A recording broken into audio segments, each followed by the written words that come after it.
ఈ రోజు కొంతమంది బ్రోకర్లు వస్తున్నారు, ఆ పని చేసుకునే బదులు ఇంట్లో వాళ్ళకు పచ్చలు మార్చుకుంటే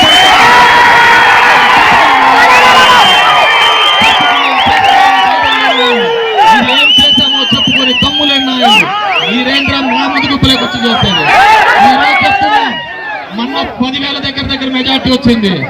ఈ రోజు మళ్ళీ చెప్తున్నా, ఈ 2024 15,000 ఓట్లు.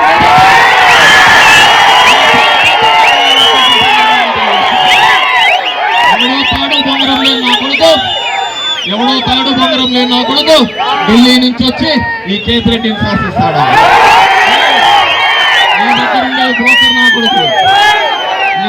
ఎంతో మంది నాయకులను తయారు చేశారు. ఈ రోజు మా కార్యకర్తలు ఉన్నారు, వాళ్ళని దాటిపో 10,000, 20,000, 30,000 బతుకు ఈ విధంగా చేసుకుంటూ పోవడం కూడా ఒక బతికేనా నేను అడుగుతున్నాను. చూపించా నీదే కులము అని చెప్పి అడిగా, ఇంతవరకు సమాధానం లేదు. కానీ బీసీలని మొక్క పెడుతూ వస్తున్నాడు.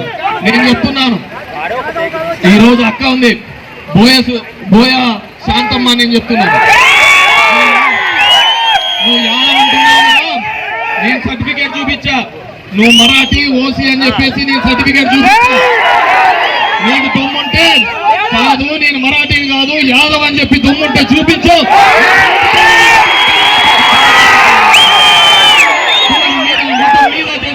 నీది ఒక బతికేనా, మీది ఒక రాజకీయమేనా అడుగుతున్నాను. ఒక దేశ ప్రధాని 20 రాష్ట్రాల్లో ముఖ్యమంత్రులుగా ఉన్నారు, చేసింది చెప్పుకోలేక కులం మీద రాజకీయాలు చేస్తున్నారు. నువ్వు యాదవ్ నిరూపించు, నేను రాష్ట్రంలో నేను రాజకీయాలు మానేస్తానని చెప్పేసి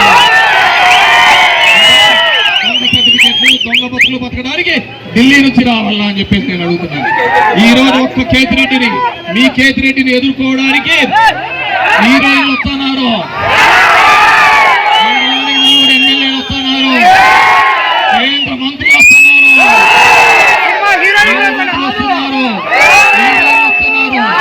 బట్టలిప్పి చూపిస్తున్నారు, ఇస్తామంటున్నారు. కానీ నేను ఒక్కటే చెప్తున్నాను, నేను నమ్ముకున్నది జనాన్ని నమ్ముకున్నాను. 5 సంవత్సరాలు దగ్గర 18 సంవత్సరాల నా రాజకీయ జీవితంలో నేను ముదిగిప్ప నాకు ఎల్లప్పుడూ కూడా అండగా నిలబడింది. ఎంతో మంది నాయకులు చేశారు, నాయకులు వచ్చారు పోయారు, కానీ కార్యకర్త అనేవాడు నిత్యం నాతో